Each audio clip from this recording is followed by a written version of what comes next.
Hey everyone, आज की video में हम कवर करेंगे नॉवल द कलर पर्पल, जिसे लिखा है एलिस वॉल्कर ने। तो एलिस वॉल्कर जो है वो बहुत ही ज़्यादा फेमस अफ्रीकन अमेरिकन राइटर है। तो जो वॉल्कर है, शी वॉज बोर्न ऑन 9 फरवरी 1944 में, और एक सोशल वर्कर भी थी, टीचर भी थी, लेक्चरर भी थी, और इन्होंने सिविल राइट मूवमेंट जो कि वुमेन्स के लिए हुआ था उसमें इन्होंने पार्टिसिपेट की। और इन्होंने एक इंटरव्यू में बोला, for a long time I thought I was very ugly and disfigured, कि एक बहुत लंबे समय तक इन्हें ऐसा लगता रहा कि वो बहुत अगली हैं और डिसफिगर्ड हैं।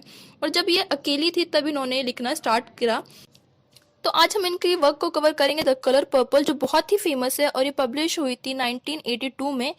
और इस नॉवल को 2 अवार्ड्स भी मिले हैं, एक है प्यूलिट्जर प्राइज फॉर फिक्शन और दूसरा है द नेशनल बुक अवार्ड 1983 में। वॉल्कर को इसी नॉवल की वजह से सबसे ज्यादा फेम मिला था। सबसे पहले जो कलर पर्पल है, ये जिस फॉर्म में लिखी गई है उसे एपिस्टोलरी फॉर्म कहा जाता है, कि जिसमें जो नॉवल है वो पूरी ही कवर होती है लेटर्स के थ्रू। तो इसमें भी लेटर से ही स्टार्ट होता है और लास्ट चीज भी लेटर पर ही खत्म होती है। हमें सारी चीजें, जो इंसिडेंट है या फिर इवेंट्स है वो पता चलते हैं लेटर में लिखी हुई चीजों के अकॉर्डिंग ही। इस नॉवल से जुड़ी हुई मेन चीजें हम वीडियो के लास्ट में डिस्कस करेंगे। सबसे पहले हम इसकी समरी को डिस्कस कर लेते हैं। तो सबसे पहले स्टार्ट होता है एक लड़की से जिसका नाम है सिली। तो जो सिली है वो 14 ईयर्स की है, पुअर है, अनएजुकेटेड है, और वो साउथर्न अमेरिका में रहती है। और वो गॉड को लेटर्स लिखती है, और क्योंकि उसे जो लगता है, जो उसके फादर हैं, जिसे वो अपना बाप मानती है, जिसका नाम है अल्फोंसो, और जिसे ये पा बोलकर बोलती है, वो उसे बीट करते हैं, वो उसे मारते हैं, और उन्होंने उसका रेप भी किया है। अब यहाँ पर जो अल्फोंसो है वो उसका रियल फादर नहीं है, ये हमें लास्ट में पता चलता है कि उसका रियल फादर नहीं है, बायोलॉजिकल फादर नहीं है। तो अभी जो सीली है वो सिर्फ गॉड को लिखती है, क्योंकि जो उसके फादर है उन्होंने कहा है कि you better not to tell anyone but to God, कि तुम किसी और को मत बोलना लेकिन सिर्फ गॉड को बोलना, and it had kill your mother, अगर तुमने किसी और से बोला तो जो तुम्हारी मम्मा है, जो तुम्हारी मदर है, वो मर जाएंगी। क्योंकि वो एक छोटी लड़की है, अनएजुकेटेड है, तो उसे ज्यादा कुछ पता नहीं है, और इसीलिए वो सिर्फ गॉड को लिखती है लेटर्स, जिसमें वो बताती है कि जो उसके फादर उसे बीट करते हैं, उसे मारते हैं, उसका रेप भी करते हैं। जो अल्फोंसो है वो ऑलरेडी एक बार सिली को प्रेग्नेंट कर चुका है, और उसके रिजल्ट में उसका एक बेबी बॉय हुआ था। उस अल्फोंसो ने उस बेबी बॉय को उससे ले लिया था उसके जन्म होते ही, और जब सिली का सेकंड चाइल्ड हुआ वो एक लड़की थी, और उसने उसे जबरदस्ती ले लिया। और उसकी जो मदर थी, जो सिली की मदर थी, उसने झूठ बोला कि ये जो बच्चे हैं, ये इसका एक बॉयफ्रेंड है सिली का, ये बच्चे उसके हैं। और इसकी जो मदर थी वो सिली को कर्स करते हुए मर गई, उसे श्राप देते हुए मर गई। अब यहाँ पर सेकंड कैरेक्टर इंट्रोड्यूस होता है जिसका नाम है नेटी। जो नेटी है वो सिली की सिस्टर है, और वो 12 इयर्स ओल्ड है।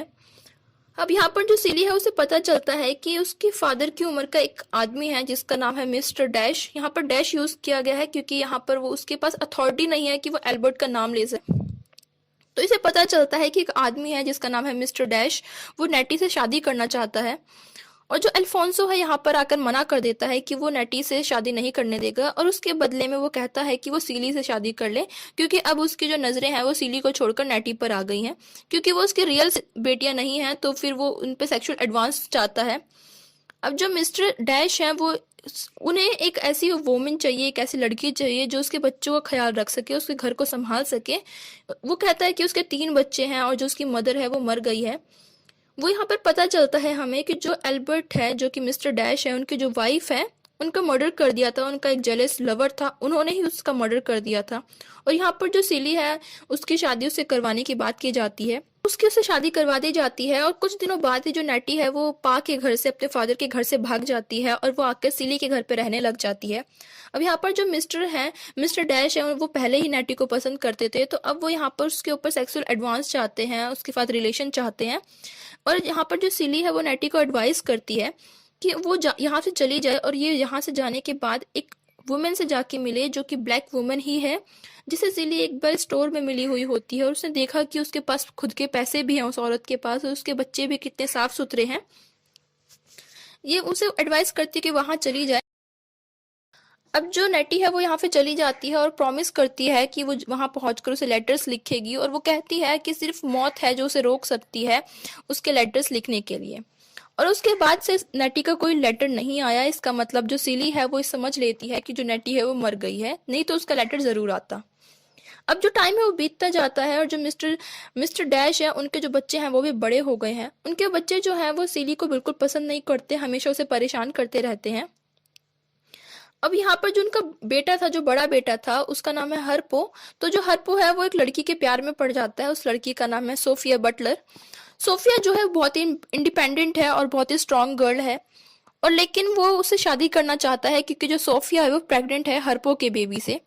तो जो यहाँ पे मिस्टर डैश है वो इस चीज के लिए मना कर देते हैं, लेकिन उसके मना करने के बाद भी जो हरपो है वो सोफिया से शादी कर लेता है और वो उस घर में आके रहने लग जाती है। तो अब जो सिली है वो बहुत ही ज्यादा फैसिनेटेड है ये देखकर कि जो सोफिया है वो हरपो की किसी भी बात के लिए अपने आप को सबमिट नहीं करती है, वो उसके ऊपर कंट्रोल नहीं कर पाता है। सोफिया की अपनी एक पर्सनैलिटी है, वो जेंटल है। अब जो हरपू है उसे बहुत ज्यादा बुरा लगता है ये सब देख के कि जो सोफिया है वो उसकी बातों को सुनती नहीं है, और वो एल्बर्ट के तरीके से, मतलब कि अपने फादर की तरह से, जैसे उसका फादर सीली को कंट्रोल करता है, वो सोफिया को कंट्रोल नहीं कर पाता। अब जो सीली है वो बोलती है उसे कि जो सोफिया है वो उसे प्यार करती है, वो उसे पसंद करती है, और मैं अगर उसकी एल्बर्ट की बात को मानती हूँ, मतलब जो सीली है वो एल्बर्ट की बात को मानती है जो मिस्टर डैश है, इसलिए नहीं कि वो उसे प्यार करती है बल्कि इसलिए क्योंकि वो उसे डरती है।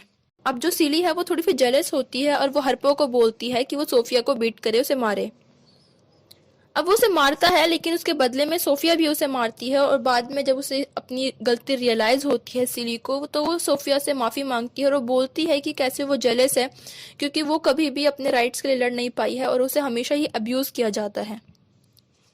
अब यहाँ पे एक नया कैरेक्टर, बहुत ही इंपॉर्टेंट कैरेक्टर इंट्रोड्यूस होता है जिसका नाम है सग। सग एक ब्लू सिंगर है जिन्हें अच्छा नहीं माना जाता था उस टाइम पे, और ये मिस्टर जो डैश है उनकी मिस्ट्रेस है, एक लॉन्ग टाइम मिस्ट्रेस है जो कि इन दिनों बीमार चल रही है। तो जो सीली है वो सग की उसने एक बार एक फोटो देखी थी और उसके बाद से ही वो उसे बहुत ज्यादा पसंद करने लगी, फैसिनेटेड है वो उसके लिए। और जो सग है वो बीमार है, तो जो मिस्टर डैश है वो उसे घर पर ले आते हैं और उसके जो नर्सिंग का वर्क होता है, जो उसे उसकी देखभाल करने का काम होता है, ये सीली को सौंप दिया जाता है। तो सीली को यहाँ पर पहले तो जो सग है वो उससे अच्छे से बिहेव नहीं करती है, रूड होती है, लेकिन बाद में वो दोनों ही फ्रेंड बन जाते हैं और जो सीली है वो सग को पसंद करने लग जाती है। यहाँ पर जो लेस्बियन रिलेशनशिप है वो दिखाया गया। वो हरपो के जो बिहेवियर है हरपो का डोमिनेटरी का, कि वो हमेशा उसे डोमिनेट करता रहता है या फिर चाहता है कि सोफिया उसकी बात माने, तो वो इस चीज से फ्रस्ट्रेटेड हो जाती है और यहाँ से उसे छोड़कर चली जाती है। अब कुछ महीने बाद जो हरपो है, जो कि उसका हस्बैंड है, वो एक जोक जॉइंट खोलता है, एक म्यूजिकल बार खोलता है, जहाँ पर जो सग है वो अब ठीक हो चुकी है और वहां पर वो नाइट में परफॉर्म करती है, गाना गाती है। और यहाँ पर जो सोफिया है जब लौट कर आती है एक बार, तो वो देखती है कि वहां पर एक और लड़की है जिसका नाम है स्क्विक, और वहां पर उसकी और उस स्क्विक की लड़ाई हो जाती है, और उस लड़ाई के रिजल्ट में ये होता है कि जो सोफिया है वो स्क्विक जो लड़की है उसके दांत तोड़ देती है। अब जो सग है वो ठीक हो गई है, इसीलिए वो चाहती है कि वो यहाँ से चली जाए, लेकिन यहाँ पर जो सिली है वो उसे बताती है कि वो ना जाए, क्योंकि जब वो नहीं रहती तो जो मिस्टर एल्बर्ट है, मिस्टर डैश है। अब कहानी आगे बढ़ती है और जो सोफिया है, क्योंकि वो यहाँ पे चली गई है, तो वो एक बार एक रास्ते में होती है, रोड पर होती है, स्ट्रीट में, तो वहां पर एक मेयर होते हैं और उनकी एक वाइफ होती है जिसका नाम है मिली। वो आती है और वो देखती है कि जो सोफिया के बच्चे हैं इतने साफ सुथरे हैं, वो ब्लैक है फिर भी वो इतने साफ है।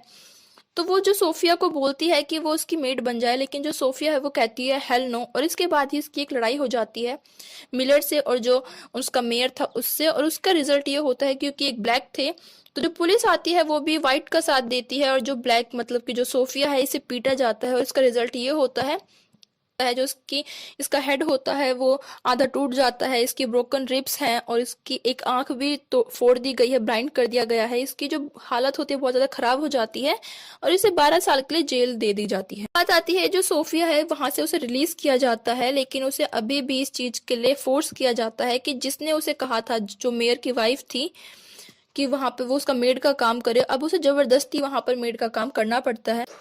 अब जो सग है वो सिली की बहन के बारे में एक दिन उससे पूछती है, और जब पता चलता है कि सिली से कि नेटी यहाँ पे चली गई थी लेकिन उसका कोई लेटर नहीं आया है, तो जो सग है वो उसे बताती है कि उसने देखा है एल्बर्ट को कि उसने नेटी के लेटर्स को छुपाया था, जो उसके बॉक्स में आते थे उसने उसे छुपा रखा है। अब यहाँ पर वो दोनों मिलकर वहां से लेटर्स निकालना शुरू करते हैं और वो उसके एनवलप को उसी ट्रंक में, उसी बॉक्स में छोड़ देते हैं ताकि जो एल्बर्ट है उसे इस बात का शक ना हो, और वो वन बाय वन में उस लेटर्स को पढ़ना शुरू करते हैं। यहाँ से पता चलता है जो नेटी है कि वो एक मिशनरी कपल है जिसका नाम सैमुअल और कॉरिन है। ये वही वुमेन है जिसके बारे में सिली ने बोला था कि वो जाके उसके साथ रहे, जिसको उसने स्टोर में कभी देखा था। तो वो बताती है कि वो उन दोनों के साथ ही अफ्रीका चली गई है मिशनरी वर्क पर, और वहां पर जाकर वो बताती है कि जो सिली के जो बच्चे थे, एक सन और एक जो डॉटर थी, एडम और ओलिविया, जिसे इन्होंने ही अडॉप्ट किया था। जब फादर ने उन्हें बेचा था, उन्हें मारा नहीं था, उन्हें बेचा था, तब इन्होंने, जो सैमुअल है, उसने उसे अडॉप्ट कर लिया था, उसे पता नहीं था। अब धीरे धीरे जब वो बच्चे बड़े हो रहे हैं अफ्रीका में, तो उनकी जो फिजिक है, उनका जो फेस है, वो कहीं ना कहीं नेटी से मिलता जुलता दिखता है। और ये बात जो है कॉरिन को बिल्कुल पसंद नहीं है। उसे ऐसा लगता है कि शायद ये बच्चे सैमुअल और नेटी के ही हैं। और जो नेटी है वो सैमुअल को बोलती है कि वो पूरी कहानी बताए कि कैसे उसने ओलिविया और एडम को कहाँ से अडॉप्ट किया है, ताकि उसे पूरी कहानी पता चल सके। और वो बताता है कि जो अल्फोंसो हैं, जो कि पा हैं, उन्होंने उस बच्चे को बेच दिया था, और वो इन दोनों, और वो जो सीली और नेटी हैं, उनके बायोलॉजिकल फादर नहीं है। उनके जो बायोलॉजिकल फादर थे वो एक स्ट्रीट स्टोर ओनर थे, जिनकी एक दुकान थी, लेकिन जो व्हाइट मैन है उन्होंने उन्हें मार दिया, क्योंकि वो उसे पसंद नहीं कर रहे थे। जो उनका बिजनेस बढ़ रहा था वो उसे पसंद नहीं कर रहे थे। और उसके बाद जो उनकी मदर थी वो बहुत ज्यादा सफर कर रही थी, मेंटल कोलैप्स हो गया था उनका। और उसके बाद जो अल्फोंसो है, उसने इस सिचुएशन का फायदा उठाया और उसने उसे शादी कर ली। अब यहाँ पर जो नेटी है वो बताती है सिली को कि जो उसके फादर हैं, लेटर में लिखकर बताती है कि जो उसके फादर हैं वो बायोलॉजिकल फादर नहीं है। और अब जो सिली है, जो अब तक लेटर गॉड को लिख रही थी, अब उसका जो रवैया है बिल्कुल बदल जाता है ही ऊपर। तो अब वो अपने हस्बैंड को छोड़ देना चाहती है, क्योंकि उसने उसका बहुत ज्यादा अब्यूज उसने सहा है। वो डिसाइड करती है वो उसको छोड़ देगी, और जो सग और स्क्वीक है उनके साथ कहीं बाहर जाकर रहेगी, वो अपने दम पर रहेगी की तरह है। और अब वो एक टेलर का काम सीख लेती है, ताकि वो अपने आप को सपोर्ट कर सके, अपनी लाइफ को सपोर्ट कर सके। और वो सेटल हो जाती है टेनेसीज में। टेनेसीज एक जगह है, और जिस दिन से वो मिस्टर एल्बर्ट को छोड़ती है, उसी दिन से जो एल्बर्ट है, उनका जो फॉर्च्यून है उसमें डिक्लाइन होने लग जाता है। और धीरे धीरे जो एल्बर्ट है, उन्हें पता चलता है कि उनकी क्या गलती थी, उन्हें गिल्टी फील होने लग जाता है। और एल्बर्ट लास्ट में उससे बोलते हैं कि वो उससे दोबारा से शादी करना चाहते हैं अपनी पूरे स्पिरिट और फ्लैश के साथ। लेकिन जो सिली है वो मना कर देती है कि वो उसके साथ फ्रेंड रह सकती है, लेकिन वो अब किसी और पर्सन पे, किसी और मैन को ट्रस्ट नहीं कर सकती है। अब जो अल्फोंसो है वो मर जाता है, जो कि जिसे वो अपना पा बोलती थी। तो जो पूरी प्रॉपर्टी होती है, इनहेरिटेड लैंड होता है, वो दोबारा से सीली और नेटी को मिल जाता है। जो उसका चाइल्डहुड होम होता है वो वहां पर चली जाती है। अब जो सग थी, जिसने शादी की थी ग्रैडी से, वो एक लड़की के प्यार में पड़ जाती है। ग्रैडी को उसने छोड़ दिया है, और वो उसके साथ ही उसके बैंड मेंबर ही है, और उसके साथ वो घूमने चली जाती है। जो चीज सीली को बिल्कुल पसंद नहीं है कि जो सग है वो किसी और के साथ रहे, क्योंकि वो उसे पसंद करती है, उसे प्यार करती है। अब जब सग वहां से लौट कर आती है, तो वो देखती है कि जो सीली का रूम है वो कितना ज्यादा खूबसूरत है, और उसका जो पेंट किया गया है वो पिंक कलर से किया गया है। और उसके जितने भी फर्नीचर है, जितना भी सामान है, इंटीरियर है, वो पिंक और रेड कलर को रिप्रेजेंट करता है। कि जो कलर पिंक, जो पर्पल कलर है, वो दिखाता है कि जो सीली है वो अपनी क्वीन है, उस क्वीन ऑफ हरसेल्फ है, उसका अपने ऊपर अब जोर है, वो किसी और की नहीं सुनती है। अब जो उसके बच्चे थे, जो एडम और ओलिविया थे, जो एडम है वो एक लड़की है, ताशी उसे पसंद करता है, जो कि एक अफ्रीकन गर्ल है। अभी सारे ही वहां से अब चीजें बिल्कुल सॉर्ट हो जाती हैं, सब अपने पुराने घर में हैं। नेटी और जो सीली हैं वो 30 साल बाद आज दोबारा से मिले हैं। नेटी और सैमुअल की शादी हो गई है, एल्बर्ट भी अब अच्छा दोस्त बन गया है, एडम और ताशी की शादी हो जाती है। और जो सग है वो छोड़ देती है सभी को, यहाँ पर रहने लग जाती है सीली के साथ उसी के घर पे। और वो अपनी कैसे लाइफ को एंजॉय कर रहे हैं। और ये नॉवल यहीं पे खत्म हो जाती है। और ये एक बिल्डुक्स रोमन नॉवल है, जिसमें कैरेक्टर की जो जर्नी होती है वो बिल्कुल ही प्लॉट की जर्नी के साथ साथ बिल्डअप होती है। कैसे सीली, एक जिसके पास आवाज नहीं थी, वो कभी बोला नहीं करती थी, और लास्ट में कैसे उसने एल्बर्ट को छोड़ दिया। तो ये इसकी ग्रोथ थी, साइकोलॉजिकल ग्रोथ थी। और जो ऑपरेशन है अफ्रीकन अमेरिकन वुमेन का, ये सिर्फ व्हाइट मेंस ने नहीं किया है, बल्कि मेल जो थे, हमारे जो ब्लैक मेल्स थे, उनके हाथों भी हुआ है। ये एक स्लेव नैरेटिव है, जिसमें जो स्लेव है वो अपनी कहानी को, अपनी एक्सपीरियंस को बताता है। और ये एक स्टोरी टेलिंग जो ट्रेडिशन था अफ्रीका का, उसे भी फॉलो करता है, ओरल ट्रेडिशन जो था। और इसमें जो लैंग्वेज यूज की गई है वो बहुत ही ज्यादा टूटी फूटी है, ग्रामर सही नहीं है, क्योंकि वो एक अफ्रीकन टच देना चाहती थी। और यहाँ पर जो कलर पर्पल है, जो कि टाइटल है सबसे मेन, उसमें बात करी गई है कि जो रूम है, रूम को भी पर्पल कर दिया गया है। सग का जो रूम था वो भी पर्पल कलर का था। एक बार सिली ने एक ड्रेस पसंद करी थी, वो भी उसने कहा था कि उसे कुछ पर्पल कलर का चाहिए। तो पर्पल का मतलब है कि क्वीन, जो एक रॉयल्टी की बात हो रही है। तो जो सिली है लास्ट में वो क्वीन हो जाती है ओवर हर सेल्फ नाउ, कि वो अपनी क्वीन है, अब किसी की नहीं सुनती है वो होता है, और उसके साथ ये नॉवल खत्म हो जाती है। आई रियली होप कि आपको वीडियो पसंद आई होगी, and if you like the video then make sure that you hit the like button and do subscribe my channel. Thank you.